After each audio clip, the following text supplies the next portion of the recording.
여러분 안녕하십니까, 진성호입니다.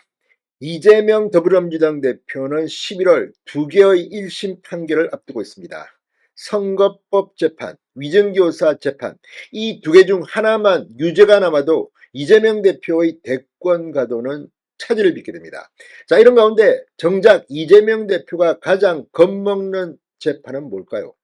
자, 지금 대장동, 백현동, 위례, 성남 FC 재판은 언제 1심이 끝날지 아무도 모릅니다. 이런 추세라면 뭐 2년 걸릴지도 모릅니다. 1심 재판만 말입니다. 그러나 위증교사 선거법 재판은 이제 빠르게 진행되고 있습니다. 여기에 가장 이재명 대표에게 인신 구속 가능성이 높은 것은 대북 송금 의혹 재판입니다. 이미 공범인 이화영 전 경기도 평화부지사가 1심에서 징역 9년 6개월을 선고받았습니다. 물론 여기에는 뇌물죄도 섞여 있긴 하지만 상당한 중형입니다. 이재명 대표 공범인데 죄질만 보고 따지면 유죄라고 판단하면 이재명 대표가 더 중형을 선고받을 가능성이 높습니다. 징역 10년형을 예상하는 사람도 있습니다. 더 나올 수도 있습니다. 자, 그래서인지 어제 국회법사위는 이 같은 이재명의 공범인 이화영 전 부지사를 증인으로 불러 청문회에서 일방적인 검찰 회유 주장을 표기됐습니다. 오늘 수원지검이 이를 반박하는 결정적인 입장문을 내기도 했습니다. 이런 가운데 오늘 조선일보가 특종을 했습니다. 바로 이재명 변호를 맡고 있는 법무법인이 신진우 부장판사, 이 대북송금 1심 판사인 신진우 판사 재판부 재배당을 요청하는 의견서를 제출했다는 겁니다. 만약 신진우 부장판사가 이 건을 맡는다면 상당히 빠르게 재판은 진행될 겁니다. 그리고 그 내용을 다 꿰어차고 있습니다. 그러자 이화영이 어제 무슨 검찰 회유 이야기했지만 이미 이런 거 다 듣고도 신진우 판사는 징역 9년 6개월을 때렸습니다. 그래서인지 이재명의 속셈은 이 대북송금 판사를 제발 좀 바꾸고 싶은 게 아닌가 싶습니다. 이미 이재명 피고 한 차례 재판부 배당 바꿔달라고 서울중앙지법으로 바꿔달라고 이건 이제 지역을 따져서 한 건데 그랬다가 대법원으로부터 기각당했습니다. 또 재배당을 요청했습니다. 왜 그랬을까요? 지금 민주당은 이 이재명뿐만 아니라 의원들까지 입법을 통해서까지 압박하고 있습니다. 이게 정상적인 제1야당의 모습인지 아무튼 이들은 이재명 방탄을 위해서 올인하고 있는 것으로 보입니다. 진성호의 융단 폭격 시작합니다. 이재명 더불어민주당 대표를 융단 폭격합니다. 방송에 앞서 아직 진성호 방송에 구독자가 아니신 분은 붉은색 구독 버튼 눌러주십시오. 더 좋은 방송으로 보답하겠습니다. 자, 불법 대북송금 혐의로 재판을 받고 있는 이재명 대표가 재판부에 재배당을 요청한 것으로 확인됐다고 조선일보가 단독 보도했습니다. 이재명 대표 변호를 맡고 있는 법무법인 이 S는 지난달 30일 수원지법 형사 11부 신진우 재판장에게 공판 절차 진행에 대한 의견서로 재배당을 요청했다는 겁니다. 이재명 대표 측이 어떤 이유에서 재배당을 요청했는지는 구체적으로 알려지지 않고 있습니다.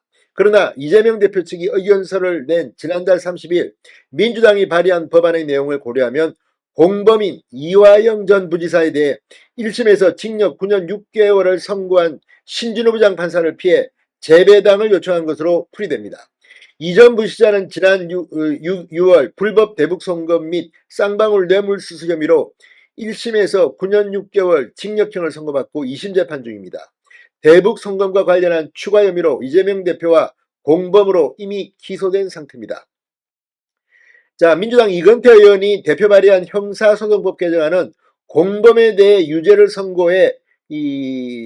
선고한 재판에 관여한 법관을 의무적으로 배제하자는 내용입니다. 현재 형사소송법은 이 법관이 피해자이거나 사건 당사자인 때 등과 더불어 이 전심 재판에 관여한 때를 제적 사유로 두고 있습니다.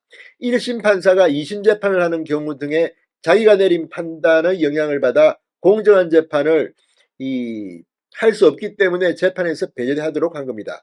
그런데 이 의원의 개정안은 이 공범에 대해 유죄를 선고한 경우에도 전심관여처럼 제적 사유로 하자는 겁니다. 만일 이 법안이 통과돼 이재명 대표 재판에도 적용되면 신진우 부장판사를 배제할 수 있게 됩니다. 그렇지만 이 법이 통과된다 하더라도 일단 시간적으로 볼 때는 이재명 대표가 신진우 부장판사를 제적하기는 힘듭니다. 자, 아무튼 법조계는 이 법을 두고 이재명 방탄 입법이라는 평가가 나오고 있습니다. 한 형사 전문 변호사는 공범에 대해 유죄 판결을 했다는 이유로 재판에서 배제되는 것은 법관의 자유심정주의에도 반하고 실제 입법 가능성도 적을 것이라고 내다봤습니다. 앞서 이재명 대표 측은 지난 7월 2일 대북송금 사건에 대해 수원지법이 아닌 중앙지법에서 재판을 받게 해달라는 신청을 낸 바 있습니다. 자, 현재의 수원지법이 아닌 대장동, 백현동 등 사건이 있는 중앙지법으로 한꺼번에 병합해서 재판받게 해달라는 겁니다. 정말 말도 아닌 자태입니다. 실제 검찰은 오히려 지금 대장동, 백현동, 위례, 이 성남 FC를 분리해야 한다는 주장까지 하고 있습니다. 너무 많이 병합했다는 겁니다. 검찰은 오로지 재판 지연과 선고 회피를 위한 것이라며 반대 의견서를 냈고 대법원은 이재명 대표 측의 중앙지법 재판을 받게 해달라는 신청을 기각했습니다. 자, 아무튼 지금 이 대법원의 방침을 보면 이번에도 신진우 부장판사를 배척하기는 힘들 것으로 보입니다. 그러나 이재명 대표 지금 완전히 일반 국민이라면 상상할 수 없는 짓거리들을 하고 있습니다. 이게 정상인 국가인지 이재명 대표 때문에 사법부가 흔들리고 있습니다. 진성호의 융단 폭격이었습니다. 여러분 감사합니다.